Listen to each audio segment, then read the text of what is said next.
sebuah meja dan sebuah kursi. Hakim duduk di kursi sambil menyelonjorkan kakinya. Di atas meja ada banyak sekali buku yang dapat disusun dalam tumpukan yang tinggi. Malam hari, lonceng berdetak sekitar 50 kali. Mula-mula hanya tempat hakim yang terang. Tak lama, kemudian setelah lonceng berhenti, lampu terang di tempat pelayan. Kelihatan pelayan yang membawa banyak sekali koran dan surat-surat. Ia membaca untuk hakim.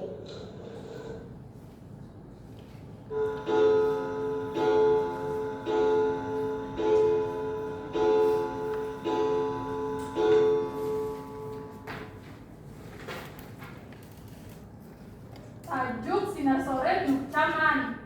Keadilan sangat supel dan luwes. Ia membengkok seperti lubungan air. Ia menggeliat seperti ular. Ia berakrobat seperti gadis-gadis plastik. Ia diintai.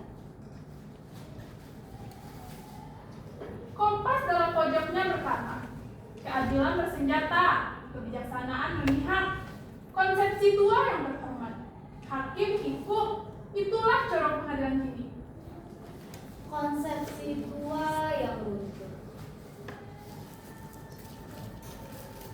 Majalah Tempo memuat surat pembaca. Apakah gerangan yang menghalangi Anda untuk berbuat kegagahan pada saat yang penuh pengejutan ini?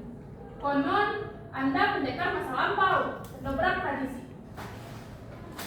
Surat-surat Banyak. mereka bertanya. Ya, Apa saja? baik.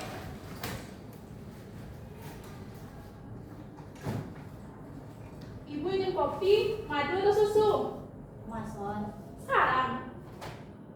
Jangan terlalu banyak bertanya. Baik.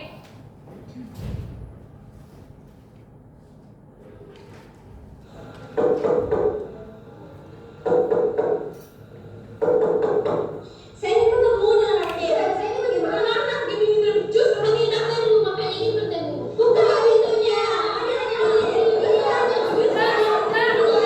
Saja, Bu Hakim tidak bisa dihubungi.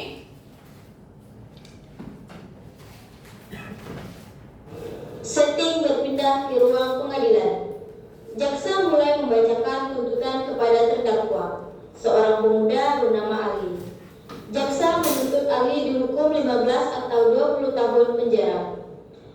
Hakim kemudian bertanya, apakah benar Ali melakukan pembunuhan keji terhadap seorang wanita?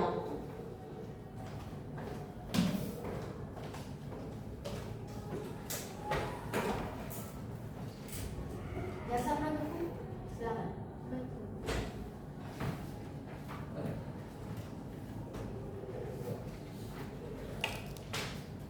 Yang terhormat Ketua Majelis Hakim serta para hadirin yang saya hormati. Pada hari ini saya selaku jaksa penuntut umum dalam perkara tindak pidana pembunuhan dengan terdakwa Ali. Dengan ini mengajukan tuntutan atas perbuatan terdakwa yang telah terbukti secara sah dan meyakinkan melanggar hukum. Terdakwa Ali berdasarkan fakta-fakta persidangan yang telah terungkap terbukti secara sah dan meyakinkan telah melakukan tindak pidana pembunuhan terhadap seorang wanita yang terjadi pada tanggal 25 November 2024 di Hotel Bintang. Bukti-bukti yang menguatkan perbuatan terdakwa Ali antara lain: 1. Saksi mata yang melihat terdakwa berada di lokasi kejadian pada saat kejadian pembunuhan. 2. Barang bukti berupa yang ditemukan di lokasi kejadian dan dihubungkan dengan terdakwa. Berdasarkan fakta-fakta persidangan dan bukti-bukti yang telah terungkap, perbuatan terdakwa Ali terbukti melanggar pasal 338 KUHP yang menjelaskan bahwa barang siapa dengan sengaja merampas nyawa orang lain diancam karena pembunuhan dengan pidana penjara paling lama 15 tahun atau 20 tahun. Berdasarkan uraian perbuatan terdakwa, bukti-bukti yang menguatkan dan analisis yuridis yang telah dipaparkan, jaksa penuntut umum menuntut agar majelis hakim menjatuhkan pidana kepada terdakwa Ali sebagai berikut. 1. Pidana penjara selama 15 tahun atau 20 tahun. 2. Denda sebesar 150 juta. 3. Membayar restitusi kepada ahli waris korban sebesar 200 juta. 4. Membayar biaya perkara. Tuntutan pidana penjara selama 15 tahun atau 20 tahun didasarkan pada 1. Tingkat kesengajaan terdakwa dalam melakukan tindakan pembunuhan. 2. Dampak yang ditimbulkan oleh perbuatan terdakwa yaitu hilangnya nyawa seorang wanita. Demikianlah tuntutan jaksa penuntut umum dalam perkara tindak pidana pembunuhan dengan terdakwa Ali. Jaksa penuntut umum berharap majelis hakim dapat mempertimbangkan tuntutan ini dengan seksama dan menjatuhkan putusan yang adil dan bijaksana. Sekian, terima kasih.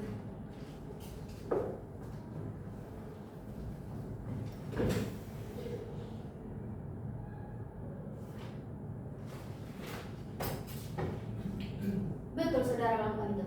Tidak? Apa saudara punya bukti-bukti? Beberapa orang saksi. Mereka mau disumpah? Ya, tentu saja. Apa keterangan mereka benar? Masuk akal, tidak ada bukti menyangkalnya. Tapi saudara menembak? Ya, Saudara dengan sadar menembak? ya, Saudara menembak seorang wanita yang tidak bisa melawan? ya. Panggil para saksi. Saya saksi, bawa kemari. Pada hari itu, kebetulan saya dan suami membeli staycation di Hotel Bintang, dan kamarnya bersebelahan dengan tempat pembunuhan itu. Pada saat saya ingin mandi, saya mendengar suara tembakan sebanyak 2 kali. Sekaget dan langsung lari keluar bersama suami saya. Petugas kebersihan dan seorang sudah berdiri di depan pintu kamar itu. Saat pintunya dibuka, saya melihat seorang perempuan tergeletak bergelimpangan darah dan seorang pemuda sedang memegang pistol. Saya langsung shock dan dapat dipastikan pemuda itu pembunuhnya karena hanya mereka berdua yang ada di kamar itu. Saya mau melihat wanita itu terbunuh, tapi mungkin itu karena kerjaannya menjadi wanita penghibur. Saya sering melihat dia berbagi pasangan di bawah hotel ini. Saksi 2, Anda ini bagaimana? Sudah jelas-jelas wanita itu dibunuh oleh pemuda tersebut. Kenapa keterangan Anda berbeda sebelumnya dengan sekarang? Kan memang benar. Anda ini juga perempuan, kenapa menjadi sekasar ini? Saya bersaksi dengan jujur. Apa salahnya? Sudah jelas-jelas tindakan Anda ini salah. Sudah. Sidang saya tunda seminggu ke depan.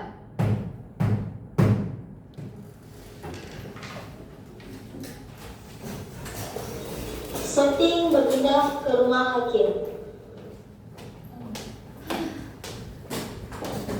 Ibu sudah pulang. Mata saya oke. Mari.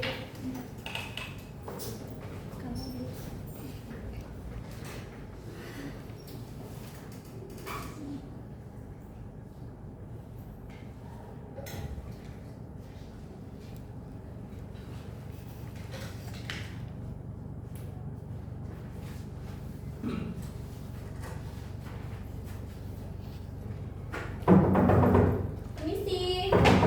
Ada orang di rumah? Buka dong. Mana bukannya? Saya mau ketemu sama wanita tamu. Mana dia? Dia ada di ruang kerjanya. Aku udah pergi.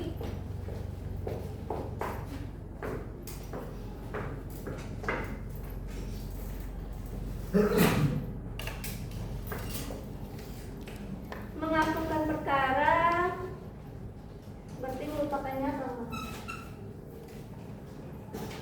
Karena itu harus diambil tindakan tegas. Saya bertugas mengadili mengobati kejahatannya dengan hukuman. Padahal saya sudah lama menunggu orang lupa pada kejahatan Ali. Tetapi sepertinya keadaan sudah gawat. Banyak hukuman hanya sebagai formalitas atas pengadilan bahwa ia sudah menunaikan tugas. Pada akhirnya calon mertua saya pasti membebaskan Ali. Dihukum atau tidak dihukum sama saja. Saya tetap menunggu Ali dengan cinta bertubuh-tubuh untuk membangun rumah tangga. Seperti menyerang untuk memuja. Kalau keputusan hanya sebuah formalitas yang bisa diubah, hukuman yang dijatuhkan akan sia-sia dan penjahat itu harus dihukum. Tak apa, toh dia akan dibebaskan juga. Maka tidak ada jalan lain kecuali berpikir dengan. Saya melihat kepada orang banyak, mereka lah algojo yang lebih tepat. Saya jadi sabar menunggu dengan tenang. Saya yakin atas nama pengadilan saya percaya. Mula-mula saya percaya cintanya akan saya. Tetapi pada akhirnya saya baru tahu hatinya tetap pada pelacur yang terbunuh itu. Maka saya jatuhkan putusan. Ali, putra ibu gubernur itu dibebaskan atas pembunuhan keji tanpa persyaratan, supaya Orang banyak marah, tersinggung, dan meletup menghajar Ali dengan hukuman yang lebih tepat.